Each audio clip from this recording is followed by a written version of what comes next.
Hello, everyone. My name is Kelly King. I am the women's minister at Quail Springs Baptist Church in Oklahoma City, Oklahoma. And I have some really great friends with me today, and we are going to talk about how the cooperative program impacts women in ministry. And so I'm going to have them introduce themselves. So we're going to start with Carolyn Fountain. So Carolyn, thank you for being here. And thank you, Kelly. I'm Carolyn Fountain. I reside in Monroe, Louisiana, where I serve at The Well, which is a church plant. And I also serve at the Women's Learning Center at the Baptist Children's Home, helping to equip young women to take their GED. Awesome. So that's the exciting thing that I'm doing now. Just finished serving as state president in Louisiana, WMU. So. Great. Thank you so much.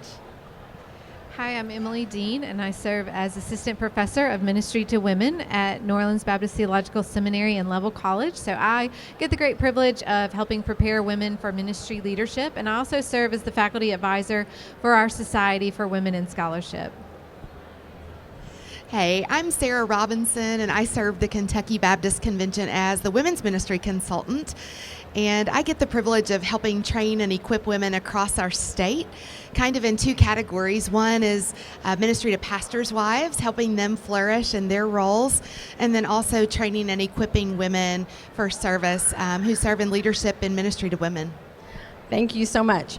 So one of the things that we want to talk about specifically is how the cooperative program has impacted women.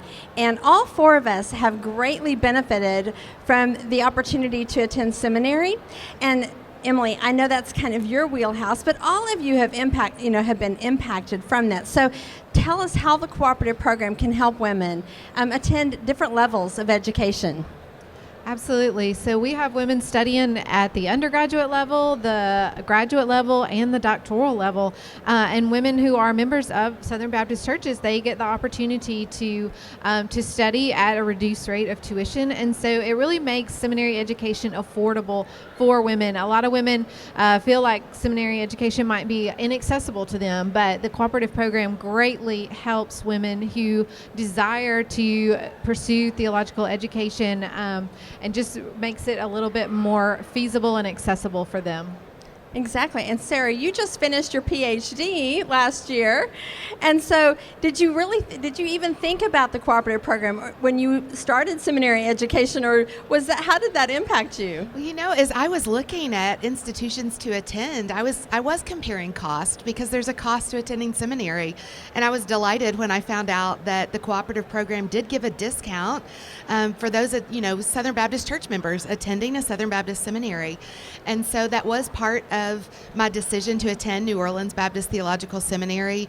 And it was a great delight and a benefit for me to be able to do that and finish my degree. But now, Kelly, you were at Gateway. You finished your doctoral degree too. Yeah. And so I'm sure that was also a benefit to you. Oh, absolutely. And I'm so grateful for Southern Baptist, because they do help us really be theologically trained. And I think especially when you look at women who are really feeling called towards missions, and like Carolyn, you've been a part of WMU and you've seen a lot of women that have, and even this morning when we had the IMB sending service, you see a lot of even single women who are being called to really difficult places. And so talk a little bit about how women are impacted by the cooperative program and when they're called for missions. Well, I know when Leroy and I were called to Alabama and I was asked to serve as campus minister in Alabama, I couldn't serve because, I started out, but I couldn't be considered full-time because I had not gone to seminary. And thankfully, New Orleans Seminary had an extension nearby, so I was able to go to seminary and complete my service in Montgomery as campus minister. Yeah. So, and that's the benefit that the cooperative program allows for women who are called to ministry. Mm-hmm. They can pursue their higher education and degrees through the resources that the cooperative program provides. I'm really glad that you brought up collegiate ministry, because we have a lot of women in different areas of our country that are serving in collegiate ministry. Have you been impacted by that, either one of you guys?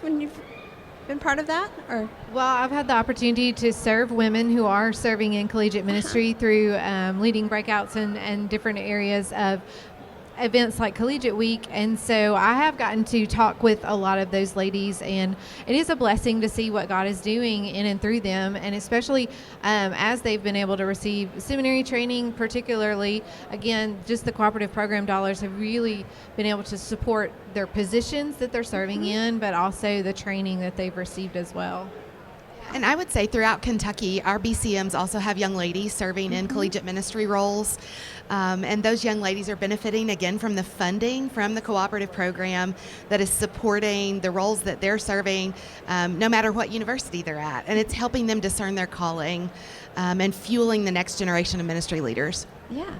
And I need to add that my daughters were also recipients of a missionary kids scholarship when they were in college. And so, again, the cooperative program at work. And At we were work. not even aware that there was a scholarship through NAM Uh-huh. that helped them with That's college. wonderful.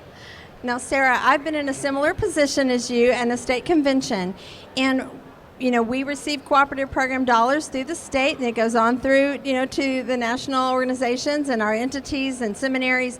But talk a little bit about state conventions and how we equip women to be called, to be trained for what God has called them to do, whether it's the local church or in the marketplace or wherever they are. Certainly. So, part of the privilege I get is to help with training and events for women throughout our state.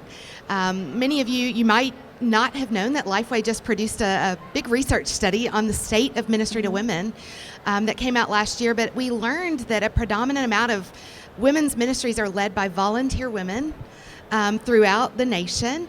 I know in Kentucky, I would say 98% of our women's ministries are led by volunteer leaders, and some of them might have a small budget, some of them may be using their own budget money or raising funds, but at Kentucky, we're able to help equip women for ministry by providing resources, providing training events, by traveling the state and doing consultations. Some of those are entry level. How do you start a ministry to women? And we're able to pay my travel budget, for me to go to that church in rural Kentucky and help them look at their context and design a ministry that's going to benefit their community and their church and help equip the women in their church to build the kingdom. Awesome. I'd love to hear from all of you. When you think about how can women champion the cooperative program in their own leadership, is there any kind of practical ways that women can be pro CP wherever they are in their local church? I think we can take every opportunity to share the programs that we're involved in that are fueled by the cooperative program funds. I mean, I remember a time when at the bottom of the program they would have funded by the cooperative program. So I think as often as we can share, how our programs are funded, our leadership trainings and other programs, I think that would be a big help. Yeah. I would agree with that. Just any way that you can educate women on just how to participate through their giving and helping them to see what that money goes to and how those funds are being used, I think goes a long way when they realize that these are actual people who are being served through these different programs. I think, too, telling the stories of how CP has impacted us throughout our lives, we have to become that chief repeating officer. My earliest memories of wanting to be in ministry were in GAs, sitting on a carpet square and hearing the stories of missionaries and how they were serving around the world. And so we can't cease telling our stories. We have to continue telling of how we've been equipped, how we've been raised, how the cooperative program has fueled our own personal journey in ministry, and then encourage other young women coming along behind us to do the same thing. Okay, I'm going to throw you all a curveball that you're not prepared for, but can you think of maybe a woman in your past, like you saw their leadership, and maybe they modeled what it looked like to be a leader in ministry? Was there someone that you looked at that you thought, okay, I want to learn how to do that maybe challenged you? I know, I'm putting you on the There's spot, Carolyn. so many. Yeah. But I just still credit my grandmother for Aw, yeah. just teaching me how to do missions, how to be a missionary, how to serve the people in my community.